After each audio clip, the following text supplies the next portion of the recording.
Mr. Chair, I'll move today's agenda. Second. All right, we have a motion by Commissioner Hewsome, second by Commissioner Burrell for the approval of today's agenda. Is there any further discussion? Hearing none, all in favor say aye. Aye. Opposed, same sign. Today's consent agenda. Does anybody like to remove any items from today's consent agenda for further discussion? Mr. Chair, I'll make a motion to approve the consent agenda as presented. I'll second it. We have a motion by Commissioner Potter, second by Commissioner Dahlheiten for the approval of today's consent agenda. Any further discussion? Hearing none, all in favor say aye. Aye. Opposed, same sign. Consent agenda is approved. We are right on track here. We will move to the 9:02 timed agenda item for Bob Hevela, the approval of the revenue expenditure budget report. Hey, good morning, Board. Attached to your agendas, you should have seen the PDF copy of the revenue expenditure guideline. OpenGov-wise, we are right on the spending budget, on the revenue budget, 50% of the year. I really was reviewing it. The only thing I wanted to draw your attention to is the fact that we did get the state grant, state reimbursement for License Bureau. So that $85,000 was received into my office. But otherwise, there's really nothing for me to draw your attention to that's out of whack. We are behind on construction costs for highway, but it's cyclical. You know, this time, the 50% of the year, we're a little bit behind. So, Mr. Chair. Yes. Thank you, Commissioner Mr. Chair. Mr. Hevela, the June revenue, we have it online. I would like a hard copy, the 6-month at Yep. bullpen here, because I like marking them up. Commissioners, would each of you like well, you'll use it for the budget session, so we'll print 6 Okay, hard so. copies. Okay. Yep. Okay, yeah, because I always like that 6-month hard copy, just because I like Yeah. thumbing through it again.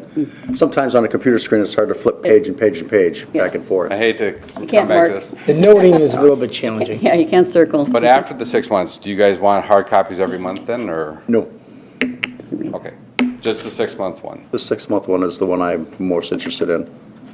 We can always print out Right. The other ones, ourselves if we yeah. can. It's just, Well, we'll print you copies of them. Perfect. Matter of fact, we'll print them so they're page break by department, so it'll be easier as you're flipping through the budget book. Okay. With that, I'll look for a motion to approve I'll make a motion to approve the revenue. June revenue expenditure budget report. Motion by Commissioner Dahlheiten, second by Commissioner Hewsome for the approval of the June revenue expenditure report.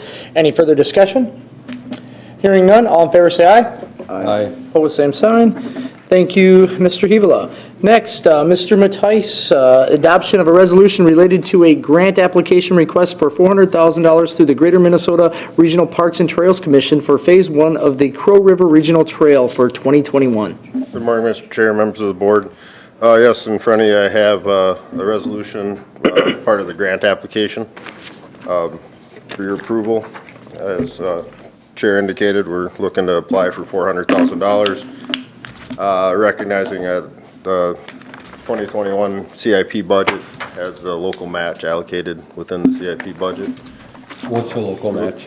How much is the local match? 150.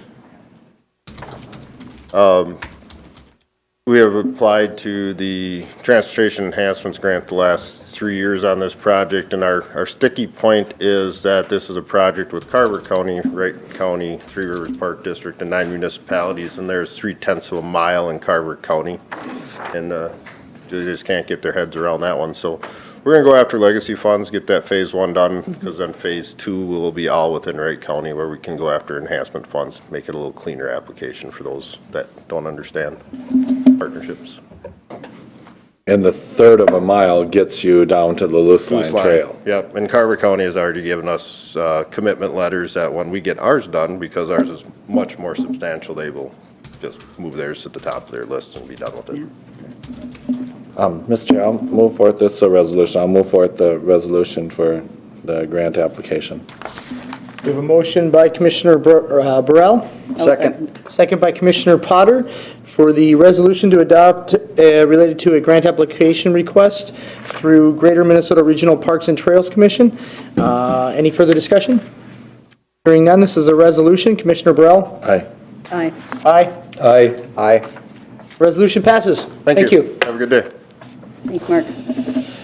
9:10, Alan Wilczek, Facility Service Director, review of tactical center, cost estimates, and authorize the release of documents for construction bids. Good morning, Commissioners. Kick this off, we've got a new cost estimate for the Tactical Training Center, and RGM and BKV are here to kind of walk through that and field any questions, walk through a few different items that I believe you have information on, or documents already. So with that, I'll just turn it over to BKV and RGM, and they can kind of walk through the cost estimate and go through the information. Good morning, Commissioners. Good to see you all. So we're here with Brad from RGM and Anthony Enright as well. Would you like me up the podium or is it? Depends, yeah, It would be nice if you could, Bruce. Thank you. Good morning, Bruce Schwartzman with BKV Group. I have with me today Brad from RGM, Anthony Enright as well. We've got the estimate in front of you for the Tactical Training Center, and this has gone round and round. We had a schematic estimate done by a different company. excuse me, do we, because I know it was it was emailed out yesterday. Yeah. I didn't print out my copies. Does anybody have their copies in front of them out here? Bring me some copy, yeah, just so we Thank talk you. through it. I didn't print mine I know either. it did make it in the packet last week, so I just want to make sure. Yeah, I printed mine off at the shop, but I I forgot to grab them Mine's sitting at home on my desk, so. with all my yellow marks and pink marks. So as you all know, we've gone through an iteration. The building hasn't grown in all. We've tried to keep it. The focus has been this is a utilitarian function building that's serving this law enforcement training facility for the FBI as well as the county. And so from a design standpoint, you know, the initial form of the building is very clean, very simple. We worked with the precast company to maximize panels and minimize cost. There were a variety of things that we talked about way back when. Do we do that second level tactical training space, the indoor range, and all these other components that the sheriff and the sheriff's staff felt very strong, as well as the FBI, that all of that space added to the usability and to the training for all the various law enforcement officers. And as you all know today, in today's world, unfortunately, a lot of the situations that I think law enforcement face are based on poorly trained or lack of training in certain instances. And I think having this space is very valuable to the sheriff's office as well as the FBI. So the numbers have gone up and down, and there's a variety of reasons, but you know, we had an estimate done by a different company for the schematic estimate way back in early planning.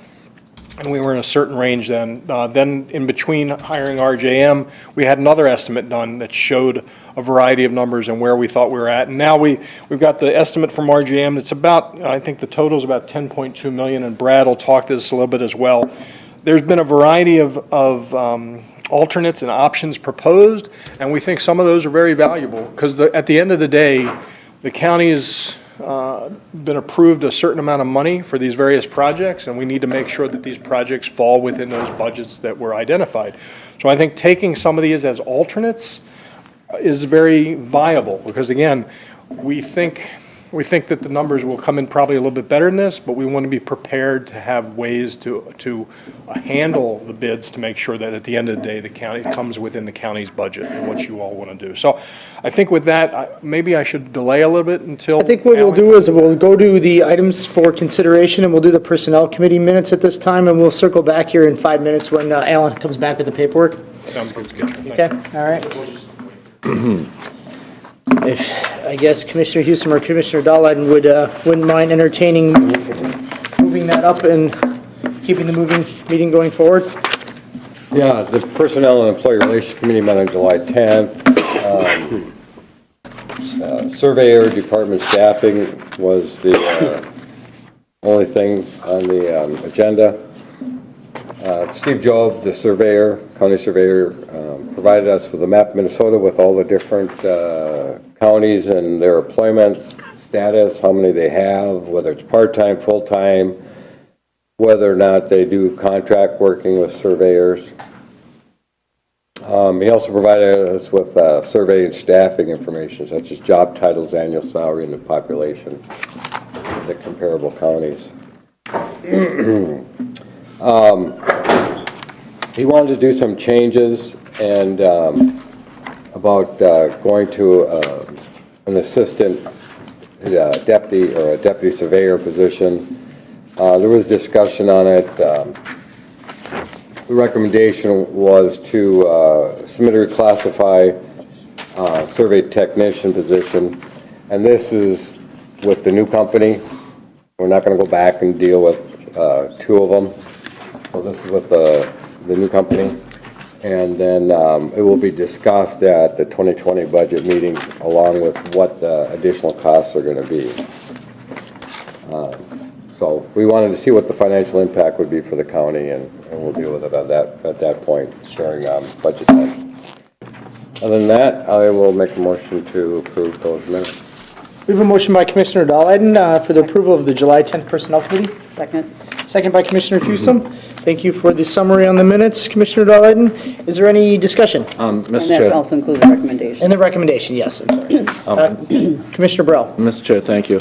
And maybe I could address this to Commissioner Delighten or Commissioner Houston, but I'm getting a little concerned about that we're growing some of these departments maybe more than we have to, and maybe we might look more at contracting certain things. And I just, the reason is we right now we're in a kind of another boom time, and then you go down and then you have people sitting on their hands, whereas if we did more contracting, we could have our people do a more level workflow all the way through, and when it gets busy, even though it's not as effective money-wise, I think it's been kind of told to me anyway that we can do it less expensive in-house, but maybe we'll pay a little bit more during the boom times when things are real busy, but we don't have the lulls, you know. So this wasn't, they weren't asking for a new employee, they were just going to reclass.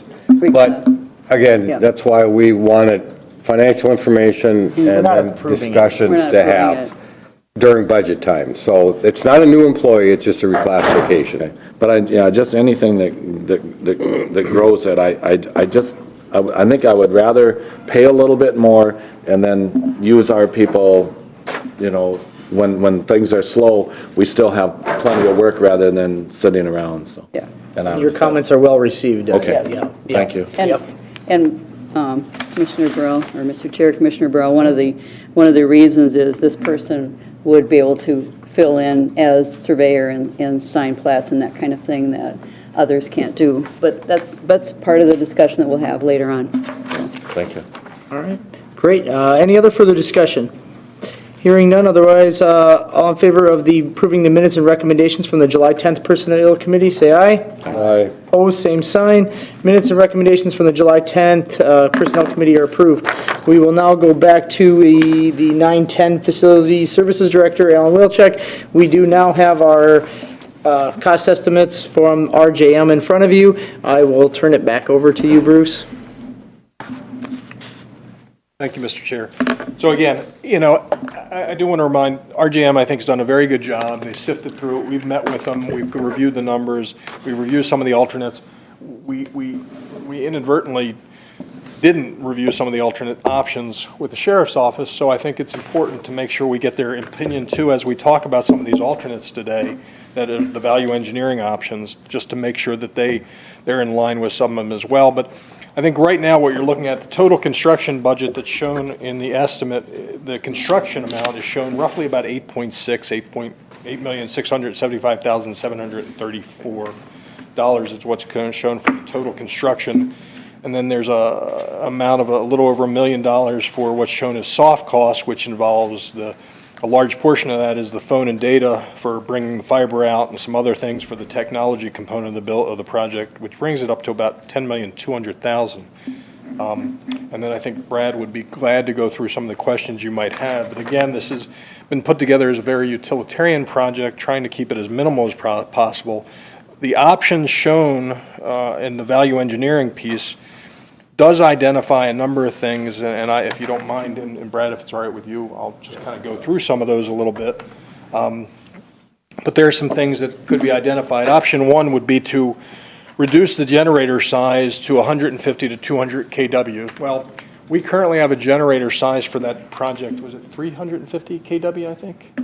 350 kW, which is a sizable generator, and the idea was to back up the entire facility, which included the indoor firing range and things like this.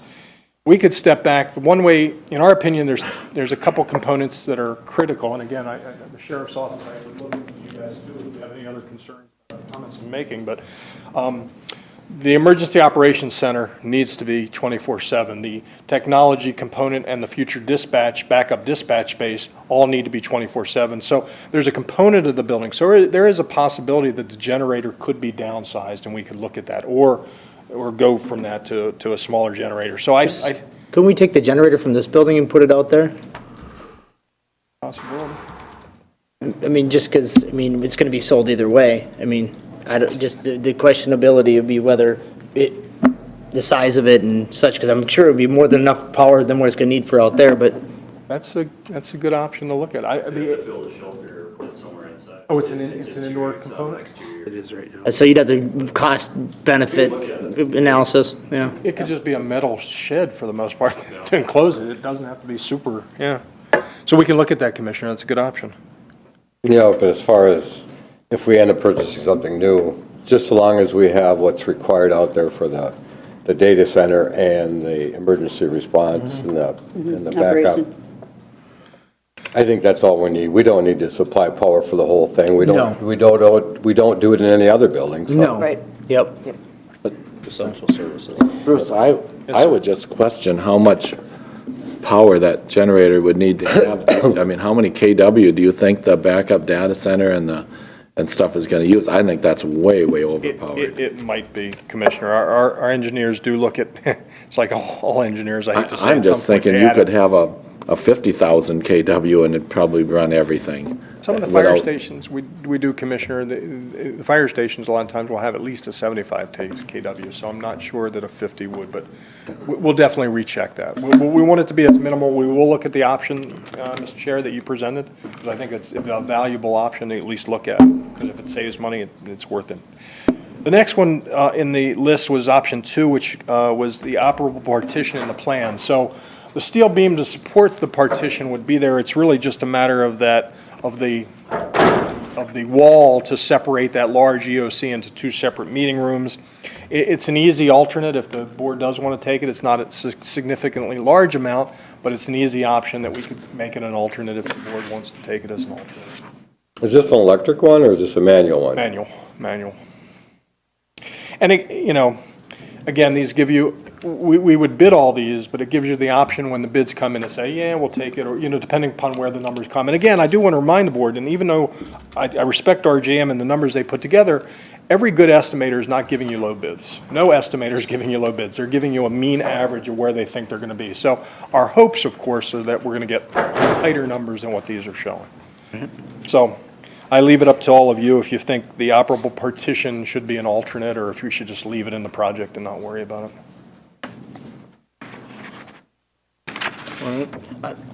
Either way. Yeah, I guess at this point, having more options is better than less options, so I'm kind of Right. more inclined at this point to have more options on the table. Yep. The next one was a fairly significant amount. It's what's considered, says vanilla shell at indoor range, no equipment. So again, we think this is an alternate that is a large, substantial amount of money, and we would support the idea, we proposed this some time ago, of bidding it to where the indoor range potentially is just a box with nothing in it, no equipment in it, which would give you the ability to add it later. Again, it's just that safety net that if numbers come in super high, we can say, yeah, we could take that or leave it. It is a fairly large amount of money, $750,000, to just say, we're going to build the space for the indoor range, but not outfit it out right away. We think that's a viable option to take. To be quite honest with you, I think it also lets the vendors know that are bidding on the equipment that, there's no guarantee on this either. So hopefully that might tighten up some of the bidding results in that as well. So again, we think that's a viable alternate. Commissioner Burrell? Bruce, again, I'm just blown away. I can't even comprehend how you could spend $750,000 on. There's indoor ranges all around this county and in Noka and whatever, and I know they didn't spend that. They would never be in business. What are we doing to get the cost so high? Commissioner, this is just an estimate. When Okay. we did the Fridley facility, and now it includes, I believe it includes mechanical systems. So HVAC systems as well as the firing range equipment. There's a fair amount that goes into But we're it. already going to have, it's got to be its own special system, I suppose? Oh, for lead ventilation and safety, OSHA requirements for those kinds of spaces. But we're under different requirements as a government entity for Yeah, air quality than. That's what we come up with all the time. I'm just, that's just the rules. I mean, Commissioner, I do agree with you. You know, the numbers are what they are as far as an estimate at this point. Do they seem high? Yeah, that one does seem high, but I think it's a valuable alternate to potentially take. let us have the same regulations that the private businesses have for I would government. think for lead abatement, it would be the same. Would it Lead be? I don't abatement know. would be for everybody. From a ventilation standard, air quality, is it Still, I linear? mean, Is it? the gun range probably wouldn't be a whole lot bigger than this room, am I right? It wouldn't be The this. 5 feet longer. wide, 100 yards, it's a sizable. 100 space. yards, so it's almost a rifle range then. Oh, no, not 125 yards, excuse me. Okay, but 25. 100 yards, that's a football field. I was like, wow. 100 It is yards, 25 that's yards plus the space in the back, so. 100 yards, that's you when know, we so shoot you got a coyote at. space you got a space that's roughly 100 by, we got 6 lanes at 5 feet, 30 feet. We got almost 4,000 square feet in Okay, there. but still, you could air condition that and cool that for, if you spent $20,000, you'd be overspending if you ask me, but anyway. Commissioner Burrell, I agree. $750,000 seems like an awful lot of money for it. It's- Why is Bruce scaring us like this then? Is he doing this on purpose? Excuse me, I'm going to let RJ. I agree with you, Commissioner. The numbers are just estimates. I just want to re-stress that. So, you know, yeah, go, of course, sir. Commissioner, if I can just respond to that here. So we did go out to multiple vendors, and this is more than an estimate. We also do our own internal estimates as well. And Bruce is correct, we don't take the low number. There was a range in the numbers that we did get on the range components, and we try to take a middle-of-the-road number. I feel like the numbers are accurate. The construction market has been somewhat volatile, so we, in order to protect the county, we want to make sure that we provide a responsible budget here. The mechanical systems in a range are significantly more I would consider your system. So just for a general order of magnitude, the range components on your indoor range is worth about $400,000 to $400,000, and whatnot, 50 to 300. So that they do carry a higher price tag than what are traditional.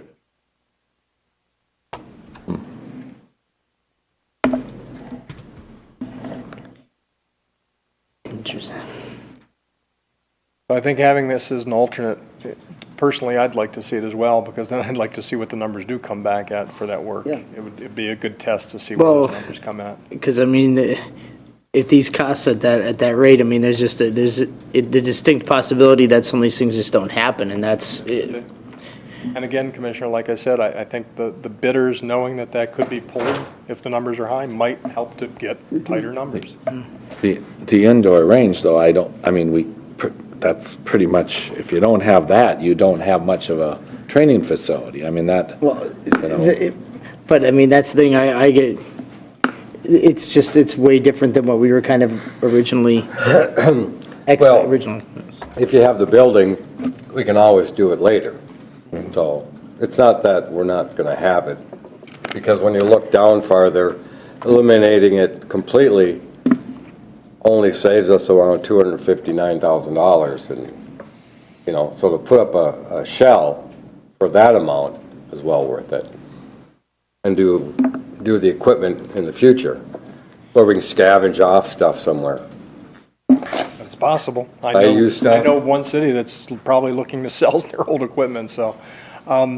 The other thing with that too, that I do want to remind the board is the memorandum with the FBI didn't require the indoor ranges, it's the exterior ranges that were with the FBI funds that were provided. Okay. Right. So if it's acceptable with the commissioners, we're going to make that an alternate, and again, Yep. we'll see where the prices come in at. The next item, which is item 4, remove masonry interior liner walls at indoor range. So the way we replace with insulation of the walls and deck, and I think, Brad, that was probably Troy Acoustics. So Troy Acoustics they specialize in firing range acoustical systems. What we had done from a design standpoint is we actually we had the wall of the room, and then we had a separate wall on the inside, a separate block wall. And the idea is, and I forgot the decibel ratings, but when you're firing off a weapon or a sidearm, the decibels are so high that will vibrate into the structure, and you'll hear it in other areas. We've seen facilities where, especially when you have another government, city hall, county, whatever, that's associated with that building, that noise can be very disruptive. And if you have somebody with PTSD or things like that, it can be problematic. So we designed it a little bit belts and suspenders. We designed it in a way that minimized any of that sound getting out of the room. However, in retrospect, considering this facility is used by law enforcement individuals, considering that this facility is used by individuals that are dealing with this and familiar with firearms and the sounds and things, because you can get that distinct sound of a gun, especially next to the area. But with the addition of the acoustics that RJM is looking at for that space, and the fact that in my opinion, if you're in activation mode, if you truly have an emergency event where the EOC is in operations, there's a strong likelihood you're not going to. So that noise that could be disruptive to others in those conference rooms shouldn't be occurring. So I think that's a very viable, and I'm not sure I'd make it an alternate as much as I'd potentially just change the design. Yeah. I agree. The only thing though, Bruce, and you're right, with the EOC or the dispatch, all that, the range can shut down if it was even remotely disruptive. But I do see the scenario though where you will be having training. Some people will be at the range and then maybe come back into the classroom. The other guys switch off to the range. I could see a scenario like that real easy. And yeah, is it disruptive in a classroom setting to have the, I mean, I actually have some recordings that could show that we worked with an acoustical engineer out of Florida for this one range to do some testing, and it's you hear the pop pop pop pop pop pop pop, and you hear it and notice it. Is it so distracting? I'm not sure. Yeah. But the acoustics that are looking at, the Troy Acoustics also is a company that specializes in that, so that's going to help as well, I think. Yes, Commissioner. I'm sorry. I was just going to say, do you have what the decibel is expected with? I would think if you had a second block wall, that you're still going to be having, even interior, even inside where they're doing the shooting, is going to be louder than heck. Where if you had some sound absorbing material, insulation, that it would even be quieter for those that are in the shooting range. We have both right now. So we have both. So, we do have a public hearing at 9:30, so do you guys want to come back to this one here, this item? Otherwise, not to shorten the conversation, because at this point, this is just the cost estimates.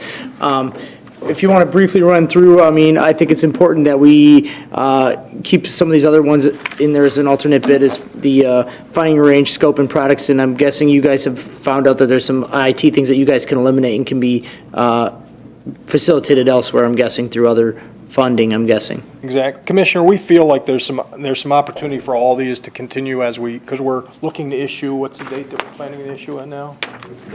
Next week, we're hoping to issue the documents for bid. We think we can refine these. The only two that I'm suggesting not to address at this point is number 7, which was eliminate the indoor range in its entirety, or eliminate the second floor training space.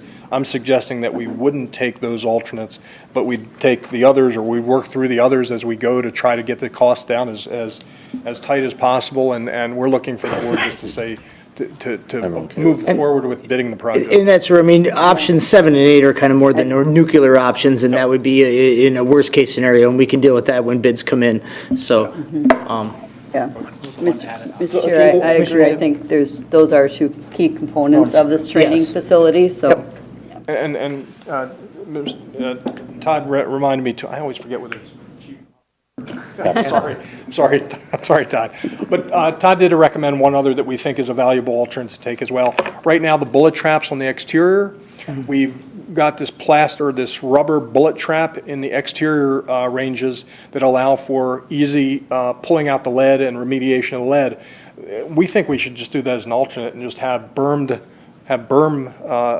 backstops like you currently have. That would require some lead remediation at some point in the future, but I think for now, that, again, that would be the opportunity to get the contractors to tighten up on the bids on those exteriors and still give you the fallback to do those. So I think that's the one we would also look at adding. So I think if you could add that bullet trap removal as number 6, or number 7, and then 7 and 8 move down to being removed, then I'd be okay with the scope of the bidding. Yeah. Like that, I'll look for, a motion to Move forward. move forward with that. Mr. Chair, I do have a couple of questions. Go for it. Why are we going to irrigate out there? We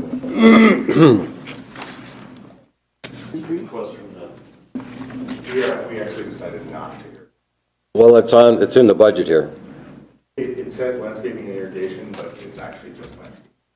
That is an error. So $102,000 in landscaping. It's an allowance for seeding the entire site.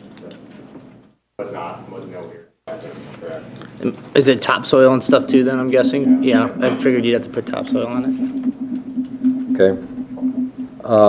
And then I see we've got tile, carpeting, and then polished concrete. Correct. Where's the tile going? Bathroom only? Restrooms and showers. Okay. And the carpet is going, Carpet is Classrooms. Conference rooms and classrooms. And the offices. We've tried to keep materials, Commissioner, to a minimal. I mean, really keeping it as efficient as possible as far as cost of materials and locations. Polished concrete is just in corridors, the remainder of the building. just trying to figure it out. And then I notice under design contingency and construction management fees, if we have a construction contingency, as far as design contingency, you guys are doing it right the first time, so why is there? So Commissioner, I do agree. I didn't bring that point up, but we think the documents are far enough along that the design contingency, which is always put in estimates early on, because you don't know what type of lights you're selecting, what type of carpet. So there's variables that you just don't know when you're estimating. So you add that, what they call design contingency. That design contingency amount, as you continue to develop the documents through schematic and design development construction documents, should get smaller because the variables are getting known. You're selecting and you know what's going on. I think that amount could be a lot less. I think if the county held $300,000 for construction contingency, you'd be fine. So you're right, between that $400,000, again, I think there's some money that could be saved right off the bat. Are you bidding out the furniture and everything right off the bat, or is that stuff that'll be actually bidded out separately down there So later? the FF&E would be a separate package, but we'll work with the county. Just because if I'm looking at if things are high, if we want to use furniture from this building or something to facilitate it for a interim period of time. It's in the soft cost right now, so it's Okay. not in the bidding. Just because from a conference room and stuff, there'll be enough furniture that'll be liquidated from this building if I have to Correct. to make the hard costs more palatable. Mr. Chair, we should probably get moving on. Yep. All right, then with that, are there any other further questions on that? Otherwise, I will entertain a motion to publish bids and to authorize the documents for construction bids. So moved, Mr. Chair. Motion by Commissioner Potter, I'll second it. second by Commissioner Dahleden. Any further discussion?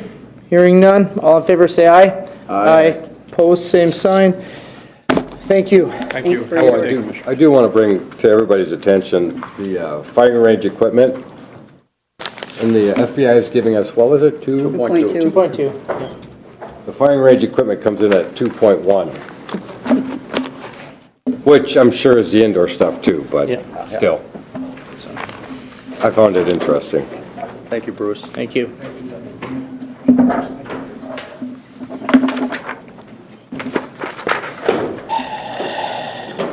County Attorney's Office, Mr. Kreisler is here for the public hearing on petition for Lake John Improvement District.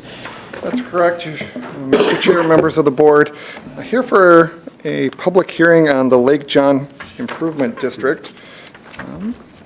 We are here pursuant to Rule 6115.0970, dealing with the creation of a lake improvement district. I'm not sure if the board received from the administration the letter from the DNR that we got last week. Did you? Yes, we did. Yes, we did. You did, okay, sounds good. I have 15 copies here for members of the public, if anyone wants a copy of it. Packet, we got it on the 12th.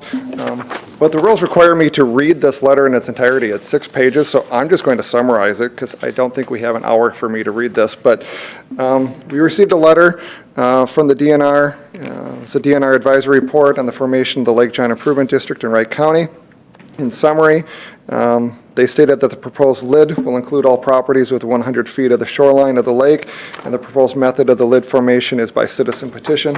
And the DNR concludes, we approve of the proposed boundary for the Lake John lid for the purposes of managing existing aquatic invasive species and preventing the introduction and establishment of new ones.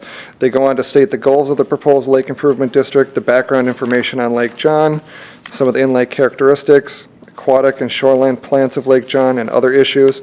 Also do an issue analysis dealing with plant management, aquatic invasive species management. And then they also have some recommendations and conclusions dealing with the proposed lid boundaries. And then they have some advisory comments and recommendations as well. But in conclusion, they have approved the current layout of 100 feet. I would note for the board before we get into public discussion, because I assume it's going to come up. I know it's going to come up for discussion, actually.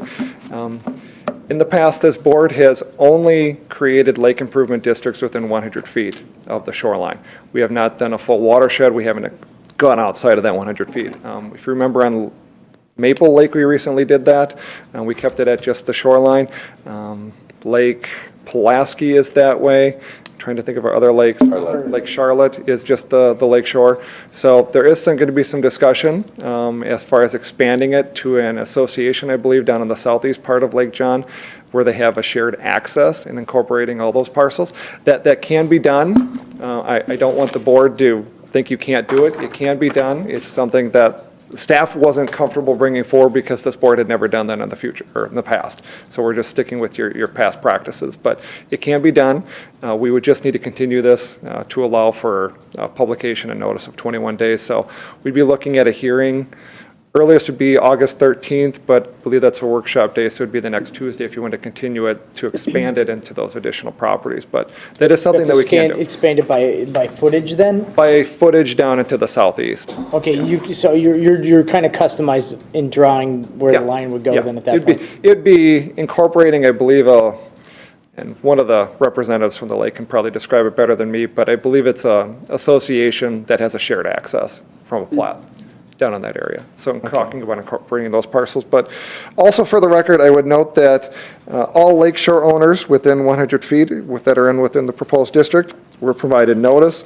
Notice was also published in 3 public locations and 3 public buildings and published in the Herald Journal, which is the Wright County official newspaper, on June 21st, 28th, and July 5th, meeting the notice requirements of the rules. Okay. As long as you introduce the possibility of expanding it beyond the 100 feet, if it were, would there be a lesser rate then that would be incorporated? Because I'm just thinking drainage, from our county ditch systems. You have your A land, your B land, your C. As you get further out, people that are further away that share an access versus somebody that lives on the lake is not the same benefit, so they should not be taxed at the same These rate. are doing a per parcel intent, not That's what I mean. they're not based it on valuation on this one here. Well, even per parcel, though, is still not fair for somebody that does not have the same access, so. Well, Mr. Chair, I don't pretend to be a tax assessing expert, but my understanding is they can do a per parcel or a valuation basis. Yep, that's up to them to determine, that's by the lid board, correct? And it's up to this board, I think, also. The board sets the budget for them every year, and then they end up spending it. But unless after it that gets collected. development could be taxed at a lower rate, I would, well, whatever. We'll That's a listen to the question for public Bob. first. I think Bob's office can answer that if that can be done. Okay, But all right. Thank you. otherwise, Mr. Chair, we can open for public comment. All right. Sure. Is there any other comments by the board here before I open up the public comment? Hearing none, all right. Is there anyone here in the audience today that would like to speak regarding the Lake Improvement District on Lake John? Come forward, state your name, the city or township that you're from. Thank you. Mr. Chairman, Commissioners, my name is Peter McMillan. I live in Southside Township. I am a lake owner, a property owner on Lake John. Thank you for considering the petition of the Lake John Association for the creation of this lake improvement district on Lake John. This is the petition that is before you that was developed by the Lake John Association as the culmination of many years of work by the association. Our association is comprised of property owners, lakeshore owners, and access owners on Lake John. There are 143 properties that are eligible for membership in our association, and 106 of those property owners are currently members of our association. The association has been in operation since 1972. The members of the association have been active in monitoring the conditions on Lake John since their formation. We have annually done water quality and water level monitoring. The water quality has generally addressed phosphorus levels and chlorophyll levels in the lake water. There are samples that are taken on a periodic basis and tested. Clarity is also tested on a frequent basis. Water levels are also tested frequently, and the water levels are reported to the DNR, and those are on the Lake Finder app that the DNR has available and on their website. We are also permitted by the DNR to assist in bog control on the lake, which with the very high water levels that we have experienced in Lake John the last few years has been a significant issue. Lake John was active in the development and promotion of the Wright Regional Inspection Program, and the Lake Association has recently installed what are called internet landing installed device sensors at the public landing on Lake John. And that is a detection unit that is at Lake John that is monitored. And we are, by the use of that unit, attempting to make sure that folks know that they're being monitored, so that we have people coming in, are checking their boats before they go into Lake John, and also, excuse me, checking their boats when they have finished their use on the lake and are leaving for home or for other locations. The aquatic invasive species have become a real problem for us on Lake John. We've first found the curly-leaf pondweed in our lake in 1980. The next problem that was developed was the Eurasian milfoil, which was discovered in 2011. And finally, zebra mussels were discovered in our lake in the fall of 2015. With the discovery of the Eurasian milfoil in 2011, our association worked actively to develop a treatment program for our lake. And with the assistance of the DNR, a plan was developed and active treatment to eradicate what we could of the curly-leaf pondweed, and the Eurasian milfoil was commenced in 2015. Unfortunately, with the discovery of the zebra mussels on Lake John, we were advised that the presence was too pervasive for us to attempt an eradication of those, and the zebra mussels have basically gone untreated to this point. The association and its members have spent a significant amount of money since 2015 in attempting to fight the invasive species that we have in our lake. The association has, through its members, accumulated and spent over $100,000 in treating these invasive species since 2015. The funding source for those is, first of all, $30 of the membership fee that we pay each year to be members of Lake John. The Lake John Association goes into the account from which the AIS money is withdrawn to pay for our efforts. The rest of it has been voluntary donations from our members. And of course, some of our members are very generous in that effort, and some are not so.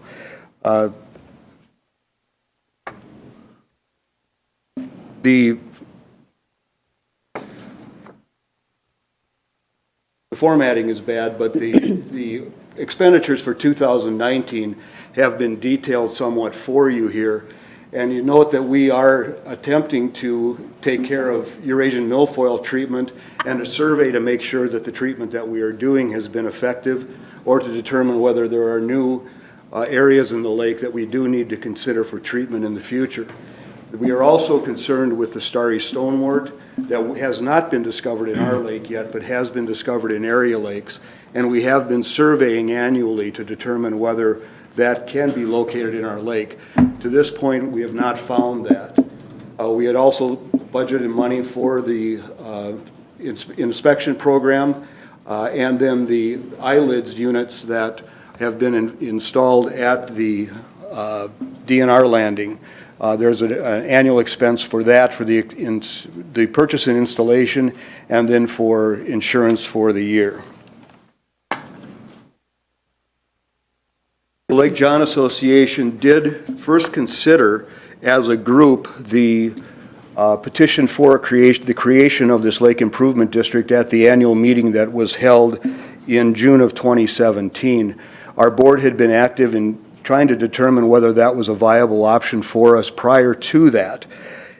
The vote at that meeting was very much in favor of pursuing a Lake Improvement District or something like that, and a committee was formed to investigate what steps would be necessary to have the Lake Improvement District put in place. There was also an effort made to determine whether we could work through one of the local watershed districts to achieve the same purposes without having to have the Lake Improvement District established, and that turned out not to be a very viable option. I'm going to skip ahead a couple of slides here and talk about the petition that is before you.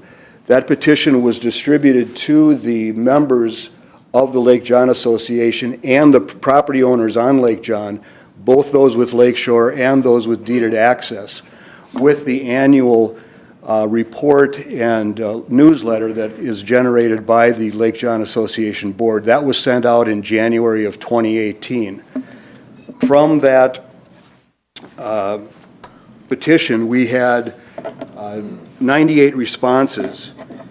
So about 69% of the 142 petitions that were sent out or were returned to us. 91 of those responses were in favor of the creation of the Lake Association or of the Lake Improvement District, or about 64%. 7 of those responses were against. So about 8% of the total 142 that went out, or 5% of the responses. Oh, I appreciate it. Thank you, Mr. McMillan. How many people out of the ones that were sent out the request for the vote, how many have deeded access versus how many are on the lake? My understanding is there are 11. Is that right?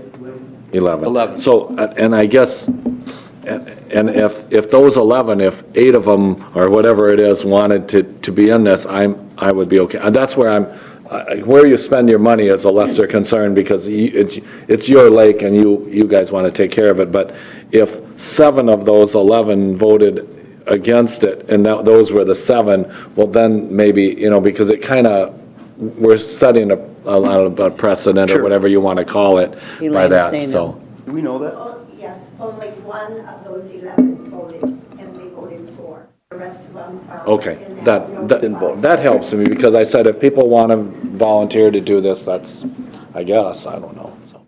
So Okay, thank you, 90%, sorry. over 90% of the respondents to this survey were in favor of the development of the Lake Improvement District. The Lake Association has continued to be active in trying to get this petition before you. After the work was done with our initial investigative committee, and the petition was distributed to the lake owners and the access owners on Lake John, the board continued to work through the steps that were necessary to have this petition brought before you. They have recently been very active in their communication with county staff, and that has resulted in this petition coming before you today. And I will at this point address this issue regarding the 143 properties that we have petitioned be included in the Lake Improvement District. Our petition that was distributed and voted on by the property owners and access owners on Lake John did include an intent that the boundary of the Lake Improvement District include not only the properties that are shoreline properties, but also the properties that have deeded access. I'm sure the petition is part of the record that is in front of you, and if you take a look at that, you'll note that that was the terminology of the petition. We understand from our conversations with Mr. Kreiser the reason why the notice that went out to the property owners had simply the 100-foot boundary, and if it requires that there be a continuation of this process to put the other property owners on notice that they are intended to be included in that boundary, we would be in favor of that. It is our information that those property owners did receive copies of the notice of today's hearing. But they did not get a ballot to vote on it. They did. When we sent the ballots out in January of 2018, we sent out 142 ballots, and the reason there were 142 was that one couple owned 2 properties on the lake, so we sent them just 1 ballot. Okay. But otherwise, all of the property owners that are involved in the 143 properties. So how many, if we just took our traditional 100 feet, how many properties would that include? 133. So it is just minus that 11, so it's 11. only including 11 more Right. properties. Okay. And I can jump forward here. This is the map that the county staff put together, and I believe you have that in your packet. Yep. The yellow outlined properties are the ones that do have the lake or the shoreline, as I understand it, and the area that is the concern is down in the southeast corner of the lake, where the property owners there have a deeded access, but do not have lakeshore access.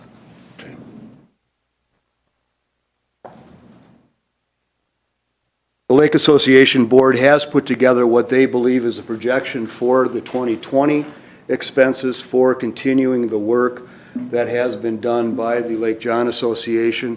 If this is done under the auspices of the Lake Improvement District, we would anticipate that these are the kinds of expenses that we are looking for. This totals just over $25,000. Being new at this, we're estimating about $4,000 in administrative costs in addition to the hard costs for the treatment and monitoring that we would do. And we would be proposing, if the Lake Improvement District is created, that the assessment be in the range of $30,000 for 2020. It is our intent that that would be divided equally amongst all of the properties on the lake, the 143. So the assessment would be about $209.79. Greg, maybe this part more for a question for Bob, because if I remember correctly, with Maple Lake, they had to wait a whole nother calendar year till they could actually get, so like, this is the first year that Maple Lake, when they introduced theirs, so they would actually be 2021 versus 2020. I believe, Mr. Chair, you are still ahead of the truth and taxation notices. We are still, So you can assess for 2020. They still can, okay, Yep. if this process is finished prior to. Yeah, they'd have to wait for tax collections to come in May and October, but they'll have to wait for that to catch up before they can expend the dollars. But we can assess this year for levying for next year. Yep, for collection. At least if it continues at the pace that they're intending. Yes, I think even with the continuance, I think we can still meet those deadlines quite easily. Right. I would anticipate if it gets continued, bringing forth a resolution at the next one to formally approve it after the public hearing. You know, Mr. Chair, since there is consideration of having those other 11 brought into it, I guess I would like to see this continued for that to happen. although I think since there's a lot of those public ones, we here. will let all the ones comment here. Yeah. We won't close the public hearing. We'll keep the public hearing open till the next time. till the next time that we would actually make a decision. So we'll let you continue on. I will try to make this brief, thank you. Lake John Association has been, as I say, active in its effort in the conservation and preservation of the lake, which is a stated purpose for the existence of the Lake John Association. In addition to monitoring the conditions of the lake quality, the lake levels, we have been proactive in trying to stop the spread of invasive species in and out of Lake John. We were involved in the Wright inspection program. We are active in the membership of the Minnesota Lakes Association. As Mr. Kreiser has advised you, the DNR has reviewed this petition and generally are in support of it. We have also received a letter of support from the Southside Township Board. I don't know that that is in your packet or whether it has been provided to Mr. Kreiser. Yes.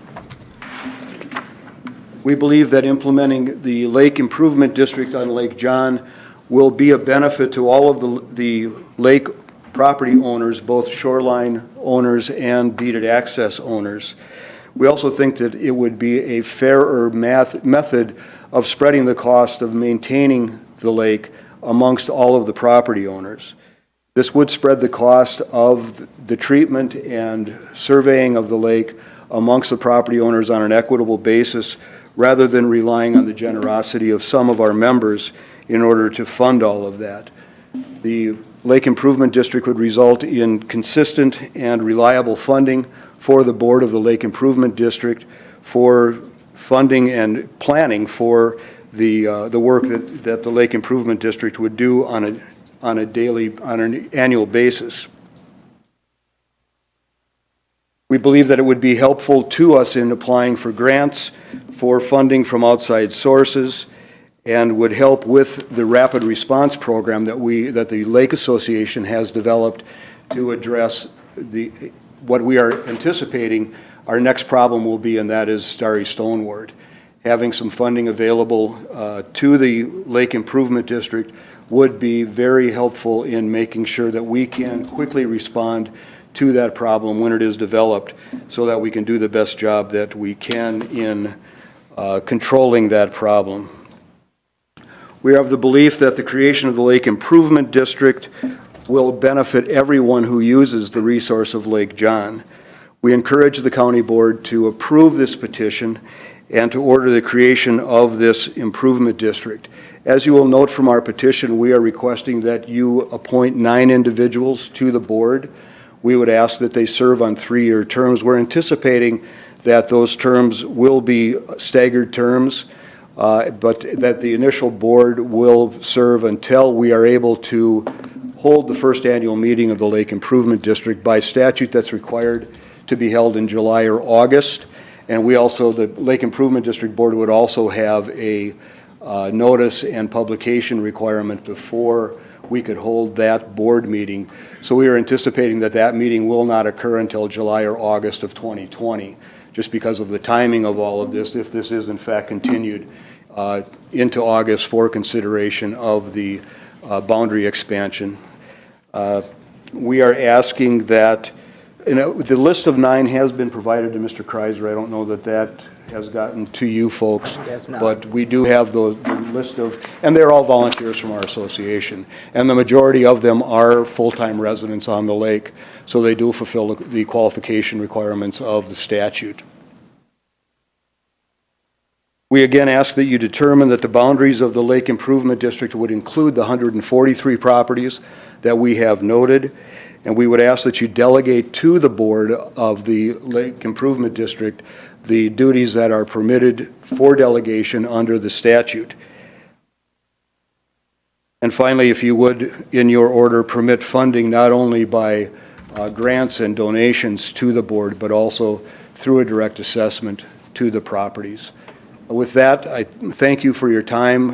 There are a number of members of the board from the Lake Association here. We'd be happy to answer any questions that you have. Anybody else that'd like to make comments, feel free to step forward, put your name, state your name and the township or city that you are from. Come on up to the podium. Thank you.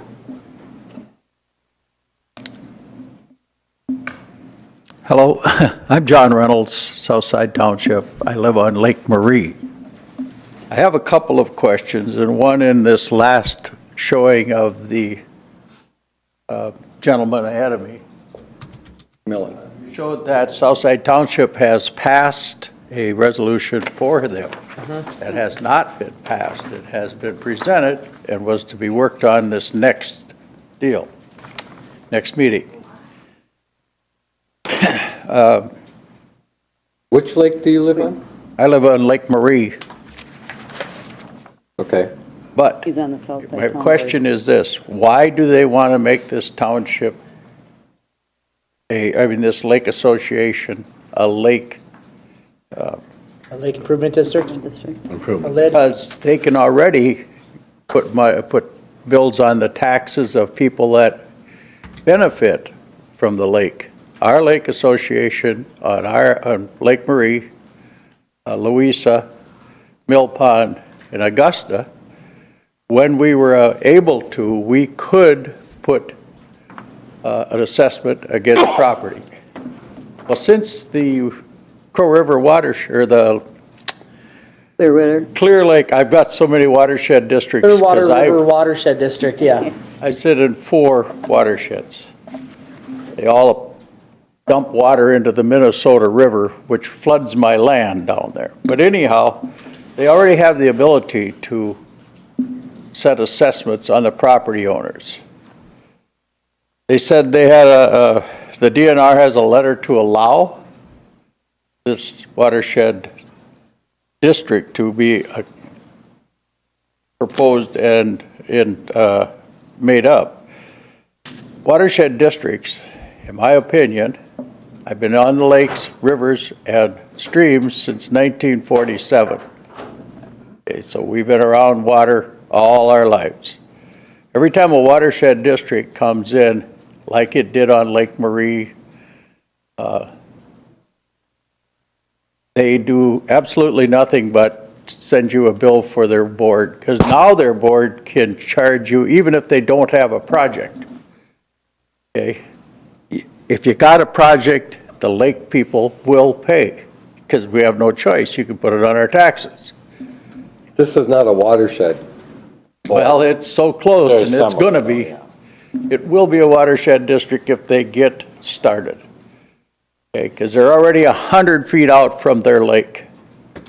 So they're already proposing the possibility of taxing or putting on their taxes water that runs into their lake from other areas. It could be 15 miles away from the lake eventually and get put in there. Since the watershed district took out our lake association, we have no improvements. Come look at our lake and see how well that worked. We have a slimy lake again. We had a clear lake for many years where you could see the bottom off the end of my dock at 7 feet. Now you get to see about that much through the scum and musk that's on top. What are they gaining by becoming what they're trying to form? I see no improvement other than the fact that they don't have to have a project in order to assess your taxes. Well, they do have the benefit of having access to state funding because right now, without a lake improvement district, you can't accept state funding directly. You'd have to take it through a partnership with either the county or Soil and Water. So they have more access to prevention, water clarity funds, AIS funds. There's more access to more funds that they have by having a lake improvement district, by having taxing authority. Are they going to have a board of directors that are paid? That's up to them. They can do it as a strictly voluntarily, or they can as a. Okay, as you perhaps know, the legislature is working hard at trying to put new rules on watershed districts because they'll just jump in and take over an area. I have a watershed district that says they're in charge of my area that's 66 miles from me. Okay? How can you have 4 watersheds? I beg your pardon? How can you have 4 watersheds that cover your property? I have 7 properties. The one in Renville County has 2 watershed districts, one on my north farm and one on my Okay, south farm. all right. Okay? I was confused. I was trying to figure out how you could have that many with one property. Right at the peak of the mountain. Right now on Lake Marie, we have 2. We have our Lake Association, which was doing a fine job until the watershed district came in and took it away from them. The watershed district That's on the- Lake Marie, and that's Yeah. Clearwater. Clearwater, yep, Lake Clearwater River Association or whatever they call themselves, I don't know. But anyhow, there's no gain here by making this board another board. It's just another way, and a third of the property owners, by their own standards, don't want it. I only seen 7. Look at all of their lists here. They're getting 60% that want it and 30% that don't. No. No response is, you can't, that's a question mark, so. Well, I it's can't a question I can't mark. assume Call them that. up and ask them, are you willing to pay more taxes? Another person that's able to But how many of assess those you- 42 are members? Because they're saying that 106 of the members are already members of the Lake Association. So odds are, if 106 of the 143 possible are already members of the Lake Association, odds are they're probably willing to be participants in a lid. I mean, it's a reasonable assumption. So the Lake Association has the ability to do this. If they have a project, they can assess against properties. But they always can't get could, any unless matching they funding can't through now. state No, programs. they though. can't even assess. Can't even assess. They can't assess. You can't They can assess. ask- They Right. can ask for it, but they can't I pay assess. $168 a year on Marie. That goes to a lake association, or to a watershed district. That's a different That's thing. different though than like. Well, that's different today. But John, before you leave, you're on the board, I am. Southside. We got a letter here signed by your chairman, James Hallstrom. Yep, he's my boss. Okay, but you did not vote on this? I was at every meeting, and I did not vote for it. He says by his letter, it sounds like we unanimously passed it. We never voted on it.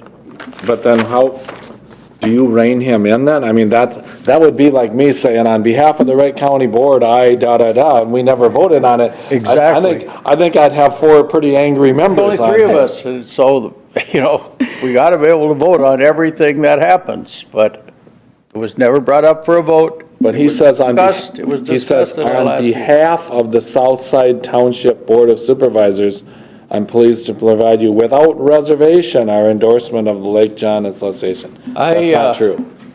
Our secretary, Carmen, gee, I should have known her last name, her Merrill? brother was but anyhow, she wrote me a text. I texted her back that I was not in favor of this, yet the letter hadn't been, she wanted to write a letter, and I said, why don't you wait till after our next meeting? I want to postpone this just for that reason alone. If you got a guy that's writing a letter without a vote from the board. Well, he is elected. I'm not happy with that. I think either way, this is going to be continued on Okay. because the 11 outstanding. I want clarification from that. That's because if Mr. Hallstrom is doing that without board okay, We discussed somebody should be, it, but we somebody never voted should be on it. reined in. Yeah. Carmen tried to call after the meeting to get everybody to respond. I did respond, and I do have it on my text message, Okay. that I was not in favor of it the way it's set up right now. Now, maybe it's a great plan, but I gotta see what they're going to do. Okay. Okay. John, I appreciate you sharing that information, so. Thank you. Thank you. My name is Elaine Fleskus, and I'm the president of the Lake John Association. Mr. Reynolds, we were at that board meeting a month ago, and you argued about a watershed district, and I kept telling you, we are not in a watershed district. This is completely different. We are going for a lake improvement district with the county. It's two completely different Can I stop you for a things. second? Ms. Chair, I don't mean to Yep, interrupt, go. but do not direct any Okay, comments all right. to anyone else Okay, other than all right. us. Thank you, Okay, Commissioner Burrell. all I right. was just gonna. Okay. We don't want a All big right, fight. okay, I will. And then regarding those 11 property owners, they did get a letter in January of 2018, and they don't reply. They don't vote yes, they don't vote for, they don't vote for or against, so they did get the notice. I want that on the record. They did get the notice, but they never joined the association, and they don't vote. Yet they enjoy the lake. So, that's all I have to say. Thank you, Elaine. Thank you. Anyone else that'd like to speak for the public hearing on the Lake John Improvement District? Hi, my name is Michael Yashkoviak. I live on Lake John. I belong to the association, and I'm directing my comments to you, but when this letter came out, I was for forming this. I still am. But when I talked to Elaine, she said this was exploratory because my neighbors are asking me what it was, that there would be a chance for everybody to vote on it. Maybe I misunderstood, but I have a few neighbors that misunderstood too on this.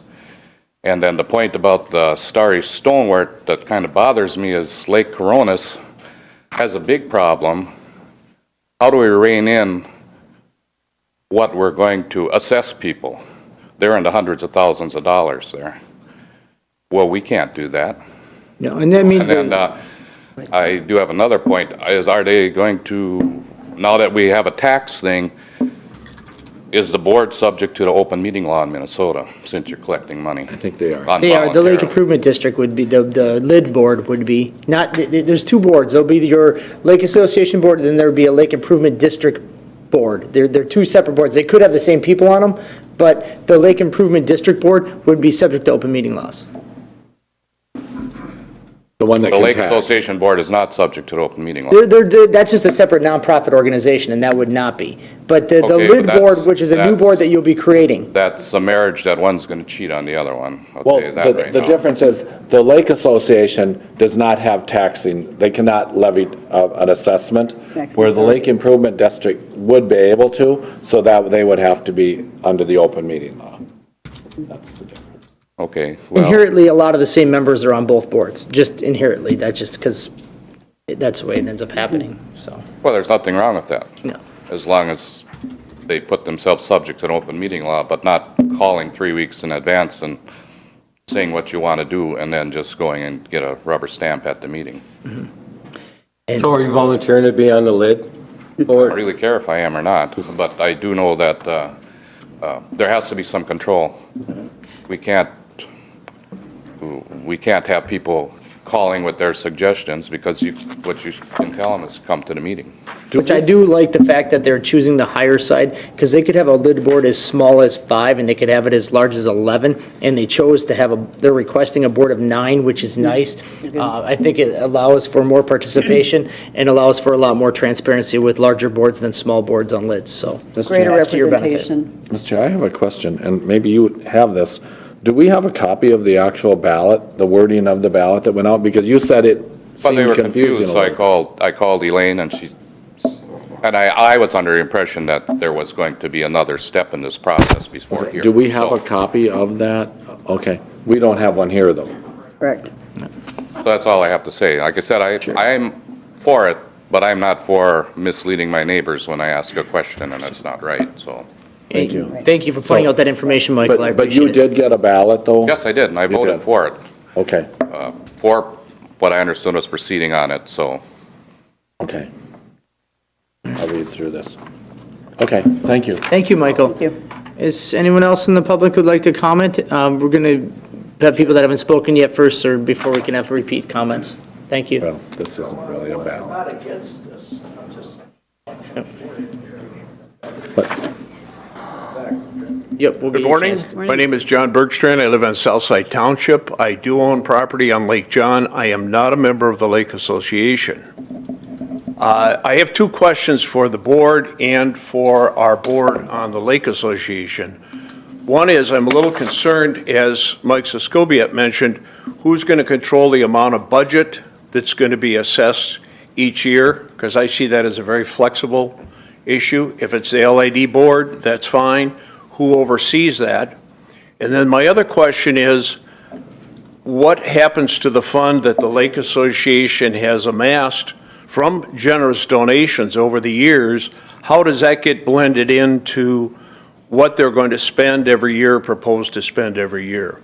And I guess that would be more of a question for our Lake Association board than for your board. So I will speak to a couple of them first. So the LID board will that will be appointed by us for the first term till an election takes place next year. We'll set the parameters of what they intend to spend the money under different categories, whether it's for water quality or whether it's for aquatic invasive species. And then at that point, that board of 9 would then propose a levy to the members of the LID. We would come to the county board. The county board approves that as part of what we put onto the property taxes for those properties within that lake improvement district. So essentially, the county board does have an oversight to it if we would choose to say that we're not going to allow this amount of funds to be levied on those properties. That helps clarify that point. I appreciate that. When it comes to, you had mentioned open to going to the state for grants and things like that. Is there a sizable amount of money that's available from the state? And is that a very long process? It's a moving target. Yeah. Like, they did increase it, though. They did increase it, yeah.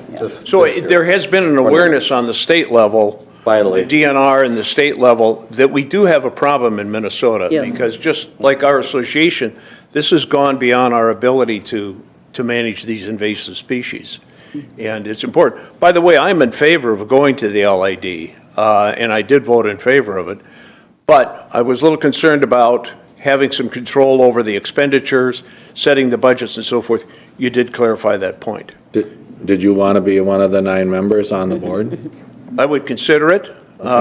Because we have just 9 recommended people, if you would like. I think they have a number of very well qualified people. I have not been as involved in this over the last number of years as I really ought to be. And we have some people on the lake that have been very involved in this and have spent a tremendous amount of time looking at it. So thank you for the offer, but I'll Well, I just said, you know, step back be for now. considered anyway, I wouldn't say. Okay, great. Thank you very much. Thank you. Thank you, John. Greg, you were going to say something. Did you have something to add? Derek said what I was wanting to. Oh, okay, all right. Well, he didn't answer one question, though. Anybody else? The money from associations? Oh. Excuse me. Mr. Chair, members of the board, that's a completely separate nonprofit entity. What they want to do with their funds is up to them. Okay, so they could donate it. They could donate it to the LID as a governmental entity, or they could keep it and continue operating as the association. They can make that decision. Is anyone else that hasn't spoken yet? I will let you speak again, but I want to make sure those that haven't got a chance to speak yet first get an opportunity to speak regarding the Lake Improvement District.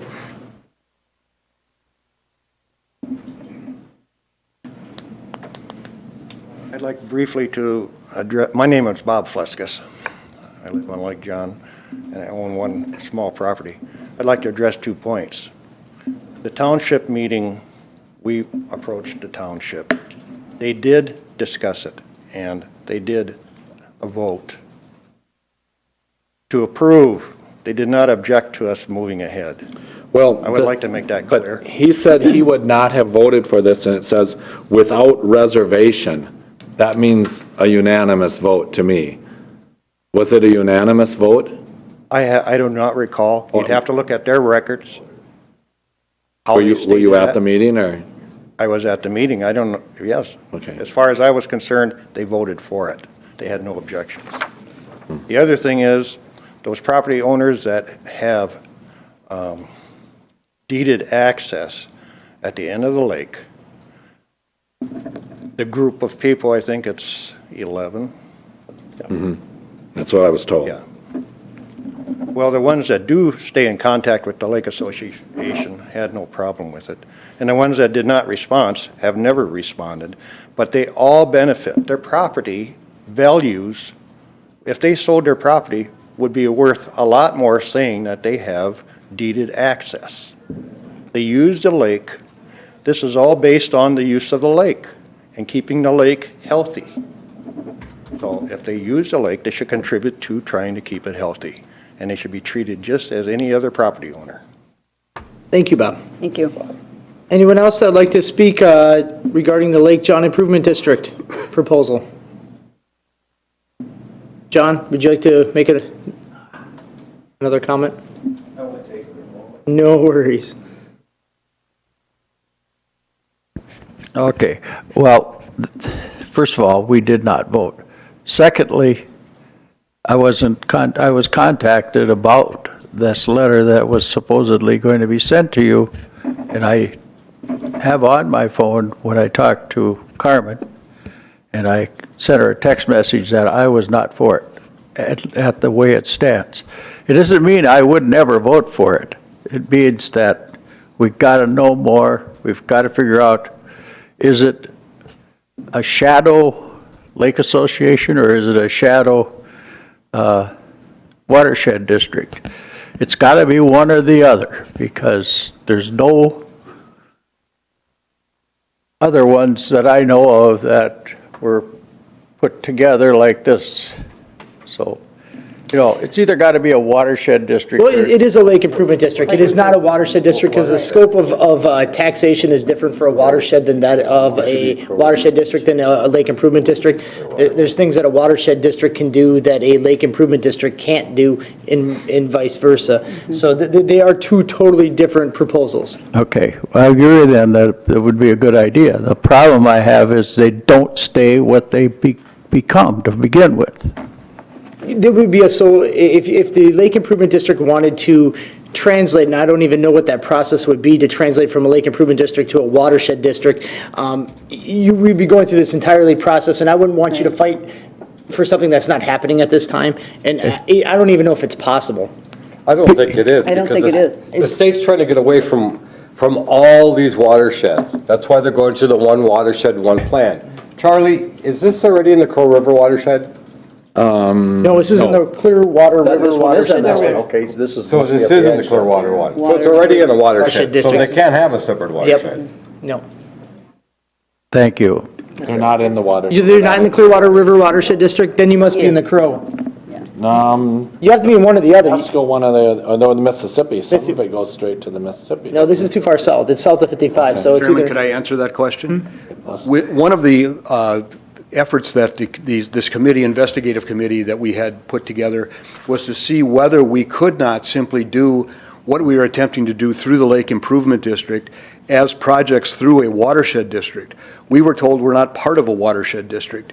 And to become part of a watershed district was an awful lot more work than going through the Lake Improvement District process, and that we would have less local control over whatever was going to happen than we would with the Lake Improvement District. This way, the folks that live in our district, they all have the ability to come to the annual meetings and comment on the proposed budget. We have very good local control. I agree that the local control is far better with a lid than it is if you're going through a watershed district. Steve, That is a just one very second, good I statement. appreciate it. The water from Lake John goes to Sylvia, right? Yes. And then Sylvia's water goes where? Into Francis and up eventually into Clearwater, as I understand. Yep. Yeah, so then why would it not be? No. The Crow? Goes the other way. It goes south. It goes south to the Crow then? Goes west of Okay, Kingston. that's just, I mean, it must make a turn in there somewhere then, yeah, okay. Yeah.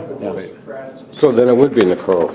Yeah. But we're not part of the watershed district. No, well, you will be, and in a little bit, it will be the one watershed, one plan, you'll be in the.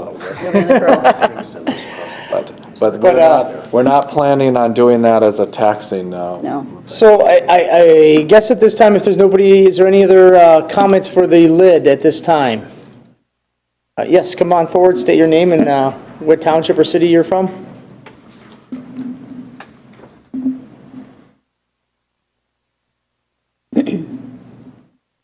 I'm Steve Benchwall. I live in Hennepin County, but have property on Lake John. I've been involved with this process for several years now, but the important points I wanted to make is that the board has the responsibility, if they so choose, to eliminate people or if there's hardship cases, And one of the intents of the LID board is that if there is a hardship case, that those people will get some preferential treatment. And we think that that's an important thing. The deeded access people, those properties, when they're listed and come up for sale, that's listed in the sales material, and those people are receiving more dollar value because their deeded access is to a lake. So there is some value there. There are two important points in the DNR report that I think are something that we should keep in the back of our minds. One is that 100 pounds of phosphorus fertilizer could tip our lake to being impaired. We're kind of a borderline lake right now, and it's really important that we follow the phosphorus content of our lake, I guess. And then the other thing is the rapid response for starry stonewort. You get that, if you're not on top of it, it could be bad luck for the lake. That's it. Thank you. Thank you. Thank you, Steve. Yes. Commissioner Dahlheim? Greg, we have an ordinance stating you cannot use fertilizer with phosphorus in Wright County, don't we? No, just on, like Lake Shore, you mean? On lawns. I use it on the farm all the time. Yeah, but no, I'm talking about lawns. Lawns, I think it is restricted, but I'm not sure. I can find out by the time we have our next hearing. For some reason, I was thinking, maybe it was the cities that was I think a lot of the cities have a But phosphorus. I was thinking the county made one overall. I Like, don't recall that either. I'm just curious. If we did, I'm sure Charlie would. well, no, I know you can use it on the farm, but no, I don't think you can actually buy even at Menards or anything. I don't think it has, when you're buying a fertilizer for lawn, I don't think it has phosphorus in it. Or such a. I know in St. Michael it doesn't, so that's why I was curious. Thank you. He has the answer right there. Well, another important point in the DNR Well- report is that 68% of our water that comes into the lake is farm. Yeah. All right. So, is there anyone else that'd like to comment for the record? All right. I guess before I call it out 3 times here, is the intent of the board to keep it open? Well, why don't we just keep it open, that way, that's, yeah. Mr. Chair, I think we can continue this to August 20th. Staff will notice the additional 11 properties at the board's direction, and I'll also send a letter off to Southside Township asking for clarification. Do we need to make any action to continue it, or? And just. No, we're not, just so no, people know. he wants to keep it open. You want us to keep the public Yeah, hearing? keep the Yes. public Continue it. open. Yep, we have to But- keep it We're open. going to make a motion to continue it. Mr. I just want to make it clear, that would not be a huge determinant in my decision to make this vote, but it bothers me if we have somebody on a town board that's misrepresenting the rest of the board, and that's what, I would want to get to the bottom of that. So, but I do have, are we going to have another gonna hearing for continue it. sure? It's going to be coming back August 20th then, and we'll close the public For hearing a on August vote, 20th. Yep, and we'll be making a decision on Because August 20th. I do think that I'm looking this over, and I do have some real concerns as far as, if this was sent out to me, it doesn't say anything on here that you will be assessed a fee. I don't see it. And then also, when it said mail this completed form back, was this in a self-addressed stamped envelope? Or would somebody have to buy their own stamp? Oh, they have to buy their own. Yeah, and then also they have to put their name on here and whatever, so you know which way they voted. We know. That is. Auditor's office Is has. that, but I'm saying, is that, I don't think that's, you're supposed to be able to vote without somebody knowing how you voted. Mr. Chair, Commissioner would you Burrell, include this the is a property? petition to form a lid. It's not a vote, it's a petition. It's a petition. Okay. So that Okay. they really only have to give us the ones that are in favor of it. But- And if they okay. meet the threshold that's there, they don't really have to give us the negatives. They Okay, did. so here's the thing. We had a petition to stop the bonding thing here just recently for the building. And it wasn't worded just exactly right. The paragraph that described the the petition, the statement of purpose lacked detail or whatever, and it was ruled invalid. Okay, I don't even see on here where it says this could cost you money. Mr. Chair, Commissioner Burrell, with all due respect, this doesn't fall into the same set of rules. Okay. This falls under 6150. Okay. 6115, that set of rules with the DNR. The other one was a Secretary of State rule. I'm just being sympathetic to the one person that came up and said that he voted for it, but he did not realize all what he was signing and whatever. I do, And then for the transparency. What's Commissioner that? Burrell, for transparency purposes, I would have loved to seen their 2020 proposed lid included with that. Would have been much more transparent as to what people And then would be each looking at. person would be assessed, each property, if this passes, would be assessed, whatever. $209 or whatever it was. Well, but you could at least said, it could have been that there'll be an assessment, whatever. Mr. Chair? Yes. Okay. We have other meetings. I think we're kind of beating a dead horse right now. We're not going to vote on it today, I agree. No, but I will make a motion to continue this until August 20th. Yep. That's correct. All right, we have a motion by Commissioner Dowliden to continue this item for further discussion, keeping the public hearing open. Second by Commissioner Potter. Any other further discussion? Hearing none. All in favor, say aye. Aye. Aye. Opposed, same sign. Thank you for everyone that attended. We will be having more discussion And on Mr. August 20th. Thank you. Is this at a set time, like 9:30, or is it? Mr. Chrysler, are you going to set this at 9:30?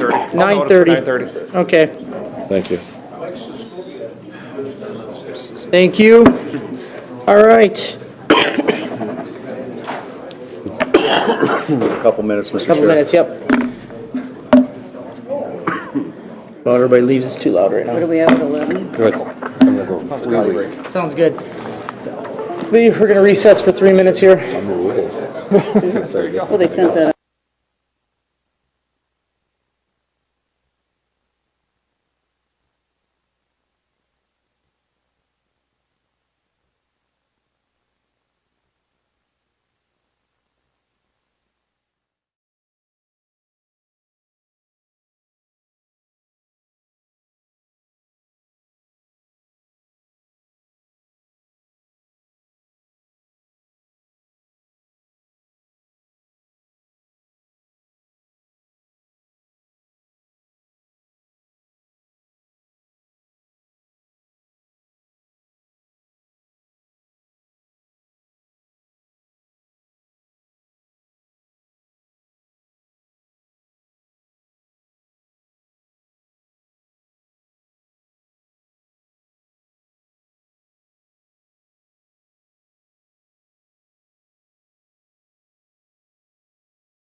All right, we'll reconvene here at 10:40. Coming down to item E on the agenda, the 9:45, we're just a tad bit behind, on the Transportation Committee of the Whole minutes that were approved from June 26, and act on recommendations. Yeah, good morning, Chairman Vetch and Board of Commissioners. There are two items today for you to consider. The first is the Transportation Committee minutes of the whole from June 26. I'm going to go through and summarize those. There were 9 items we talked about that day. So I'll summarize those items and the recommendations from the meeting. Item 1 was an update to the 5-year plan. We handed out a map that reflected a few changes, and that's a plan that's fluid based on things that happen. 3 things that were changed on the map were we're moving our Highway 19 and 38 project to 2020 because the bids came in too high and we're rebidding that. The second thing was a 4-lane construction project, 4-lane reconstruct in Otsego. That'll happen over 2 years instead of in 2020. It'll be 2020 and 2021. And then there's 3 culverts that need to be replaced as part of some county ditch reestablishment. That'll be included in our 2020 budget request. That was item 1. That was informational. There was no action. Item 2 was County Road 106, 85th Street and Gowan intersection in Maple Lake Township and Corunna Township. And this intersection is unique, and it's had some safety concerns brought forward recently. We presented 3 options at the meeting for consideration. After discussion, it was a consensus that the Highway Department move forward with option 2 and follow up with Corunna Township to see if they would potentially want to include option 1, which would be part of their street, 85th, to be realigned. And we've since learned from Corunna, they called and said they would not be interested because of the right-of-way acquisition involved to realign their roadway. So we're going to proceed with option 2 as directed by the committee. Item 3 was review of a traffic study for Braddock Avenue and also a process for requesting access to Highway 25 as part of the county buildings being constructed in the campus there on Braddock Avenue. The traffic study looked at the intersections of 25 and 113, 113 and Braddock, Trunk Highway 25 and 138. We also met with MnDOT. They reviewed the traffic study for the potential impacts long-term.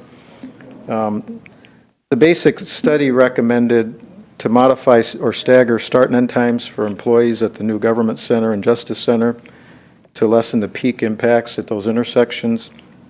Also to monitor traffic volumes and patterns for delays at queues, and then review signal system timing at 25 and 138 after the buildings are open.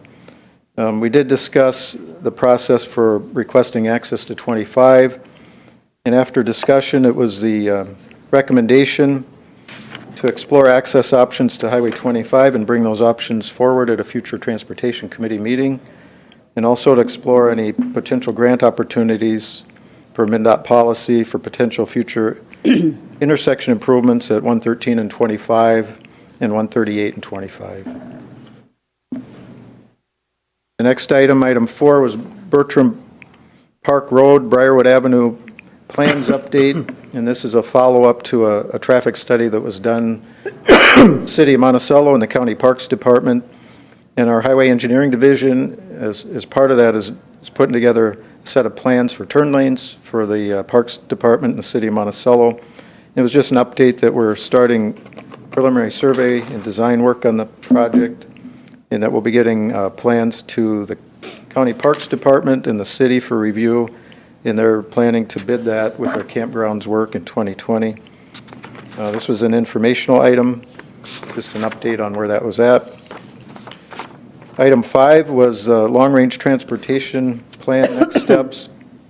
And this, we just wanted to give an update to the board that a final draft was reviewed by the partner agencies. Overall, we got comments back that were good, and we're going to bring that plan forward to the board to consider adopting at a future board meeting. That was also just an informational item. The next item, item 6, was a long-term gravel source for the county. And this item, we discussed our current gravel source. We have an agreement to purchase gravel through 2021. And we just wanted input on exploring opportunities for future long-term gravel sources. And it was the consensus of the committee that we continue to look for long-term gravel sources and bring any options forward to the board to consider, if we find something worth looking at. The next item, number 7, City of Buffalo retaining wall project update on Highway 35. And this goes back a couple years. In 2016, the City of Buffalo and Wright County agreed to share in the cost of replacing the deteriorating retaining wall along Highway 35 just west of the Government Center. And there's a memo of understanding in place for that work. In 2016, the city received bids, but they were too high, so they rejected them. And more recently, they went out for bids again, but they changed the design. In doing that narrowed the roadway and the shoulders on 35. And at the meeting, it was discussed and talked about that there was opposition to narrowing the roadway and the shoulders. So in the end, it was decided and recommended that we meet with the City of Buffalo, talk about design further, and discuss the matter at a future transportation meeting. The other item talked about was not doing the portion of the wall along the county-owned property due to the future sale of the Government Center lot, and that maybe the wall wouldn't even be needed in that part of the property. Item 8 was an update on the highway outlying shops plan, and this is something we have an outlying shops plan, a short-term, mid-term, and long-term plan that we've been talking about for a number of years. There's currently funding in the CIP to move forward with the short-term plan, and we talked about potential properties for sale in Annandale at this time.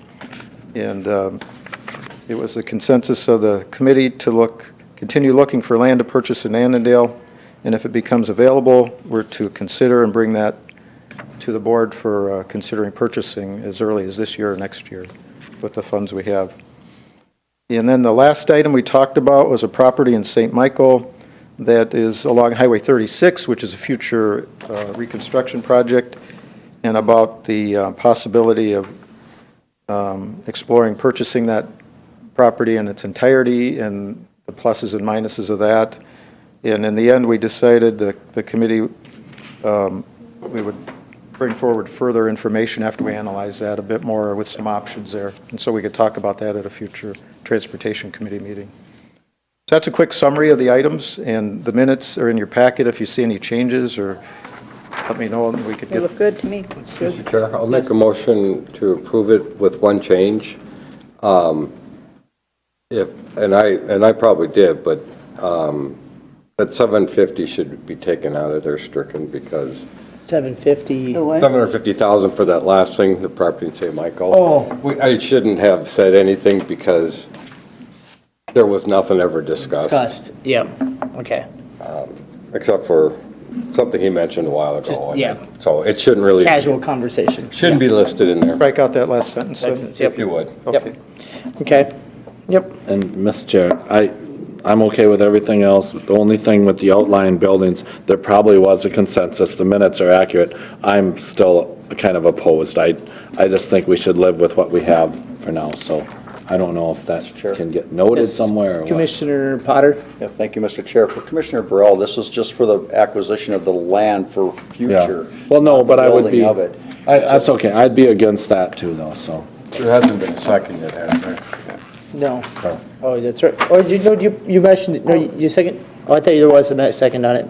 She did. Commissioner Dahlett, and then was a second by... Oh, he made a motion. I shouldn't have talked yet. Yep, I thought Oh, no, I'll I actually. thought there was a second already. I said I'll actually second it, but then I wanted. Yeah, that's what it was. Okay, Commissioner But I did Dahlett not. make a motion, second by Commissioner Burrell, and then was the discussion comment But by Commissioner Burrell. I do think it should be put in there that, Commissioner Burrell is not in favor of that. But there is a consensus, I mean, so it's accurate, but So what should we change in the minutes then for that? I don't know. He did, let's see, no, that was on, the other one, he expressed his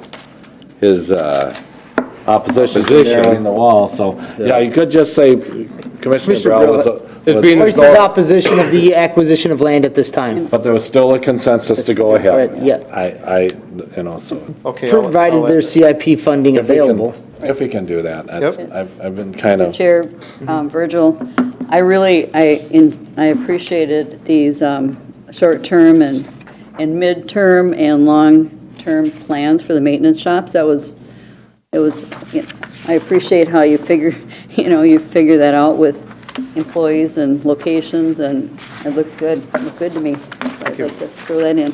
All right, so with that, we have a motion and a second to approve the Transportation Committee of the Whole from June 26th. Is there any other further discussion? Well, as amended. As amended, yep.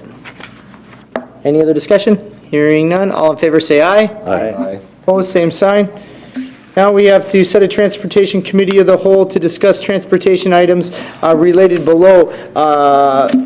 Virgil, I'd like to add a 7th item to that. Okay. I was brought to my attention that the city of Monticello, Matt Leonard and Jeff O'Neill would like to have a discussion or at least present some thoughts on the routing and right-of-way of County Road 39 Okay. for short, long-term discussions. West of the city or east of the city? Through the city. Through the city. Oh. Okay. No, we're not going to do a flyover. I don't think they're looking for quite that. I think it has to do with changing some roads, from maybe using some city roads and trading them for county roads to basically for routing. Okay. Do we yeah, have a we date could- in mind, Virgil? We could add that. You Do you have a date in mind? So I suggested some dates here, Wednesday, July 31st, Thursday, August 1st, Monday, August 5th. I'm not available the 31st or August 1st. Derek, you're PFM with. Oh, yeah, we're going with PFM. And Yep. Bob. August 5th, how's that look for everybody? Looks good for me. If we can do another one, do you have a fourth option? Wednesday, August 7th, or Tuesday, August 6th in the afternoon. August 7th in the afternoon works for me. We already have a budget committee the whole at 1 o'clock that day. Oh, we do? We're going to be out like maybe December. You can't make Monday? the 5th? 5th? It would. Well, You you could do got the here morning. at 6 Do PM. you want to do August 5th in the morning? Do like at 10 o'clock? That'd be good. Yeah, would morning would work. I have We could do a SEDS. morning. 9:30 would even be better. We could do- 9 o'clock. Yeah, I have SEDS in the afternoon. I have health insurance trust in the afternoon too, so I'd prefer morning. Monday, August 5th, what time? 9:30? 9 or It's 9:30? not going to be good for me anytime, so. Can't make 9 or 9:30? August won't be, Charlie? August 5th, the 5th is not good. Oh, Okay, 5th is not good. The morning of the 31st? I'm gone. Oh, you're gone the whole time. August 1st? Gone all day too? long, so is Derek. Okay. Yep. August 2nd, Friday, August 2nd? That works for me. I'll be gone. Okay. So I'll be gone. 'Cause, yeah, the 6th, me and Christine are out. Yep, The we're at 7th and nuclear 8th, we drill. already, how about August 9th? Friday, August 9th, there you go. 9th works, and also the 8th in the afternoon, we have the coffee thing in the morning. But we already have we have We a have personnel budgets. committee of the whole budget. What we do. Yep. plan for that day. Charlie hasn't been filling What his time is calendar. that? I don't have That's these at 1 down. o'clock. Which one? Personnel budget committee of the whole, 1 o'clock on the 8th. On the 8th? Yeah. Yep, we discussed that at the. Wait a minute. Workshop. What time? 1 o'clock on the 8th. Okay. Okay, how about Friday then, the 9th? The 9th is good. Lee? 9th will work for me, I believe, Mark? Mike? Yeah, the other days. Okay, All right. name a gotta agree time. on something. 1 Do you o'clock? want to go morning or you want to go afternoon? I'm not sure all our staff can make that date or time, but I can check. Do you want to just bring it back next week and we'll Can we just... tentatively set it? though? Tentatively set it, you want to say? Would you rather do morning than after, morning, I'd say 9 o'clock? 9 a.m., 9 a.m. would be good. Friday, August 9th. August 9th, 9 a.m., perfect. And then a 1 o'clock could be an option if it didn't work for some of your All right, staff. perfect. Okay. All right, thank you. So we'll just tentatively, we won't formally set it, we'll wait till next week. Okay, so we won't make a motion yet. Yep. No. All right, now we will finally let Sean come up here. I told you we'd only make you wait maybe an hour. We're doing good then. Thank you. Youth Virgil. Ready? Yes. Mr. Chair, County Board, normally the rezoning items appear in front of you on the consent agenda. As you can see by the minutes, we had a 3-4, 3 against, and 1 abstained. So I obviously did not want to put that on the consent agenda. That's right. Leaving you wondering, what direction to go, and you'd probably pull it from the consent agenda anyhow. So I've got it scheduled as a regular agenda item. To remind you, the Planning Commission is the public hearing on a rezoning request, and the county board has final authority over acting on their recommendation on rezonings in text amendments. So no matter what the Planning Commission does or doesn't recommend, the county board has authority on the rezoning decisions. Granted, you normally go with the Planning Commission. In this case, we had members that were for the rezoning, and we had members that were against. The minutes reflect both concerns about the individual property and the overall concept that we deal with the land use plan and trying to determine what lake shore is especially suited for development when it's not in the land use plan. And thank you, Sean. I'm going to start off just by saying that, having talked to some of the Planning Commission members and having done some research on it, I mean, this property isn't even especially suited for agriculture. No. So, I mean, to me, it's more especially suited for lakeshore property than it would be especially suited for agriculture. And for that reason, I would support Thank you, Mr. Chair. I wanted to say that if you were out to the site, you would even be more convinced of it. It would make some exceptionally nice lots. At first, from the testimony we had initially before the site inspection, I was almost leaning the other way because it's all lowland and it's not buildable. Well, when I got out there, yes, it's low down by the lake.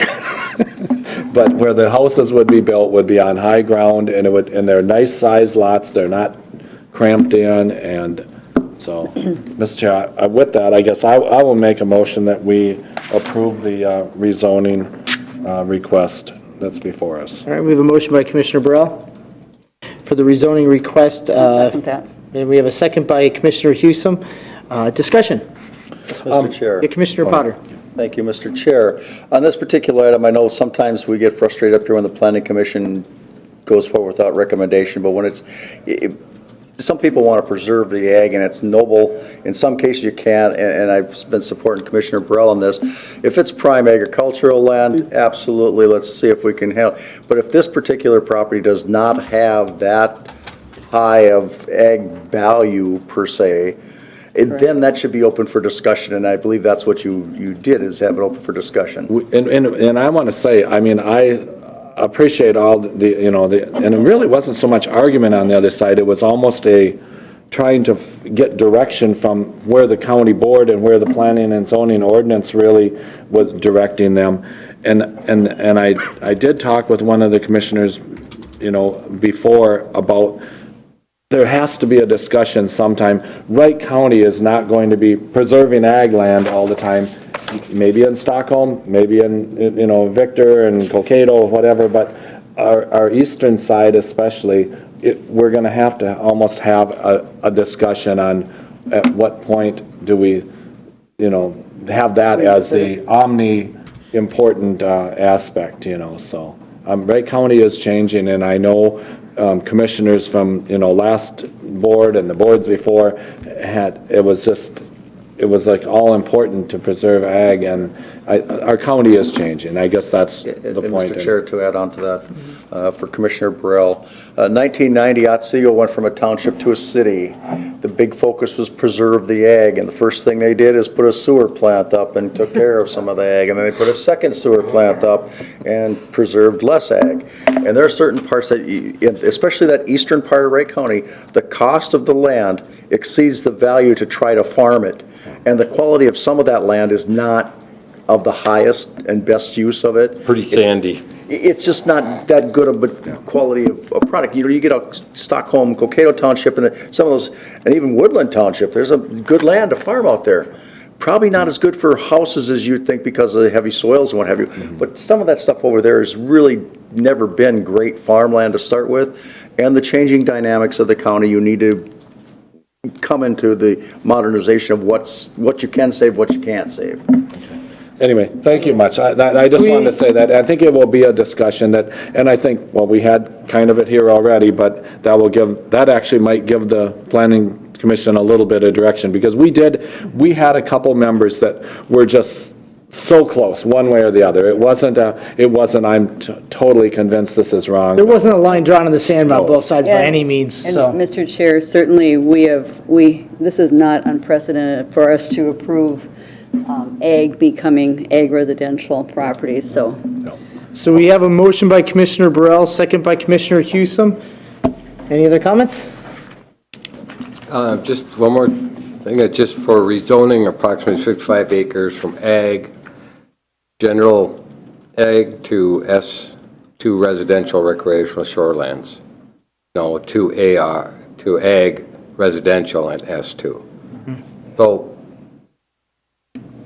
what's happening? We're just splitting it? Is that? Well, if I might, I'll try and then you correct me. Okay. But this really would not be possible with our zoning except for the S2 part of it, where we have that exception if it's exceptionally suited, is that the correct word? Especially suited. Especially suited. And it needs to be riparian. And it has to be riparian, yeah. Right. So it S2 has is to an have a overlay water district, 1,000 type feet from a thing. lake. So that's what makes it the ag residential S2. Right. Was I close? Yes, you were. Mr. Chair, Planning Commission, the property is zoned general agriculture S2 currently. S2 is an overlay district. It's all properties within 1,000 feet of the lake. The rezoning request is to change it to AR, minimum 10-acre lots, S2, the same overlay district. And it's only possible because it's got riparian property, and it needs to be determined, is it especially suited for residential development? The subdivision would be handled by the Planning Commission on how the property would be subdivided. So This is just a we can rezoning. approve one thing, but the planning and zoning could say, no, we're not going to Or approve what's on the approve the books, cut it subdividing or into. something. Yeah, they could come forward with a subdivision plan The that doesn't zoning meet. is the bigger hurdle, though. Right. The subdivision, we more look at it and say, could you do this or could you do that? Little nudges, Because it's 55 acres, so right now, I thought I remember in the minutes it said they were going to separate into two parcels. 2 pieces, yes. But actually, you say 10, Well, the minimum is 10 acres. so if they wanted to, they could separate into 4. They'd have to get subdivision approval from the Planning Commission and likely build a new township road to get that density. Okay. All right. And just another part, Mr. Chair, is I know way back when I was mayor and all that, they had concerns about making, like, say, rural subdivision lots of 1 acre in size. Their time bomb's waiting to go off. So it's nice to have the 10-acre minimum because you're not going to have that issue.